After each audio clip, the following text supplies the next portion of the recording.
gentlemen, and I use the terms loosely, how is everybody tonight? Right. Wow, you know how I am tonight? I can't complain by going to anyway. But really, I'm fine. Although not everybody thinks so.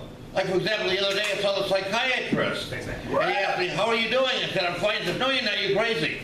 He had a second, Doc, I don't know what to do with you. You know, so he took out his prescription past door and handed me. He said, here, take 2,000 milligrams of fluorescein and call me in the morning. You know what that 2,000 milligrams of fluorescein is like? I can't feel a thing. But anyways, I really have some kind of sad news to start out with.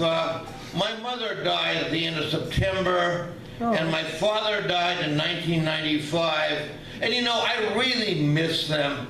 They left a real void in my life. I now no longer have anyone in my life to scream at me at the top of my lungs and tell me what an asshole I am. But my mother used to scream at me about how all women hate that. That was men pissing, standing up, and then stripping and splashing on the toilet rim. But really, you know, she should have known better because she was a very deeply religious person.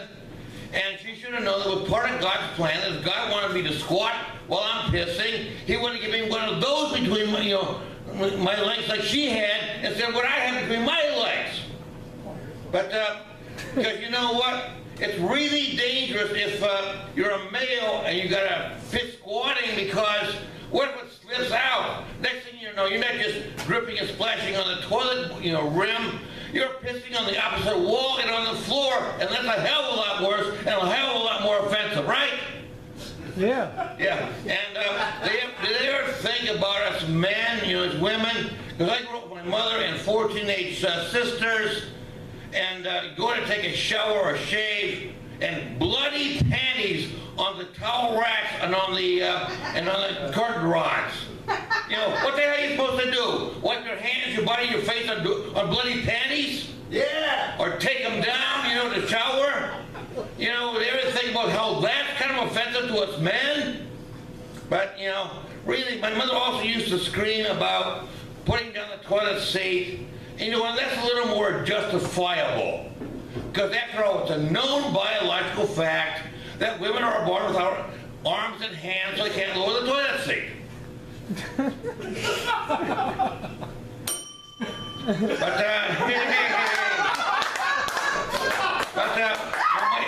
My father used to scream at me, but he screamed at me in a different way. He used to scream at me with endearing nicknames. His 2 favorites were Sissy and Nigger Lover.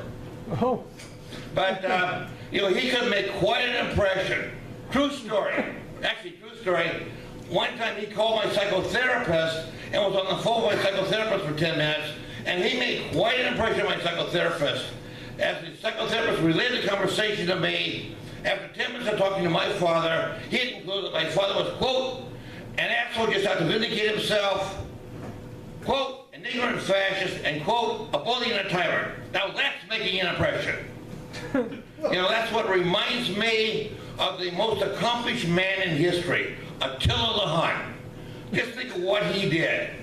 He sacked Rome, destroyed Greco-Roman culture, and plunged Europe into the Dark Ages, from which it took 1,000 years to recover. Now that's accomplishment. When was the last time any of you did anything like that? But it also brings me up to talking about Attila the Hun. You think Attila the Hun, Genghis Khan, Hitler, Stalin, Kim Jong-un, Pol Pot, banality of evil. Because let's face it, none of these guys were real intellectual geniuses.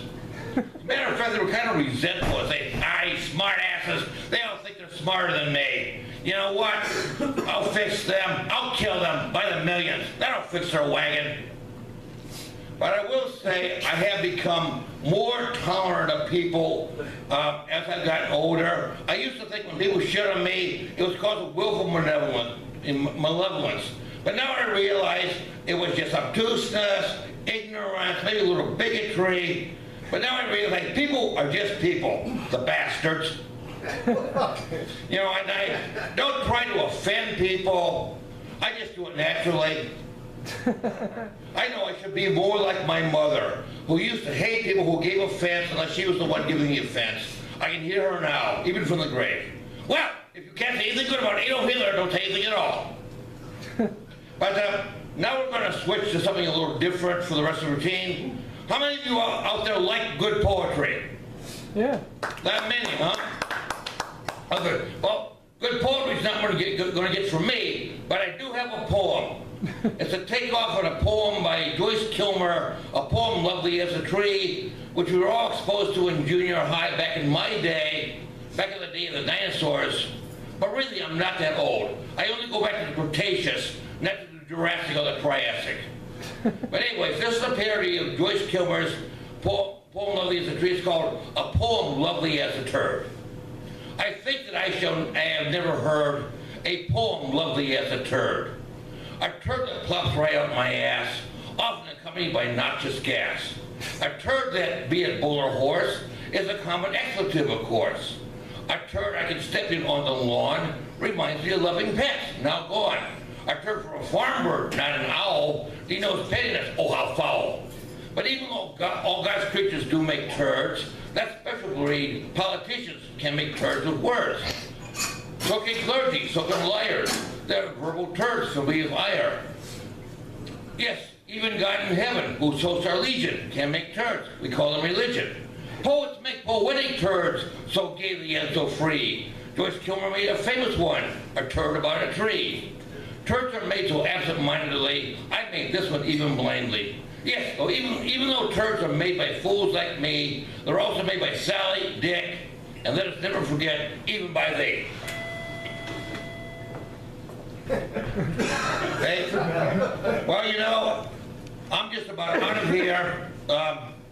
I'm sure much to your relief. Be sure to honor your bartender, Dave, and tip him. Don't just tip him to one side. And, you know, be nice to tip him right. Don't just lean to one side. If he's an honest guy, if you think you've over-tipped him, he will gladly give you change. And on that note, I am out of here.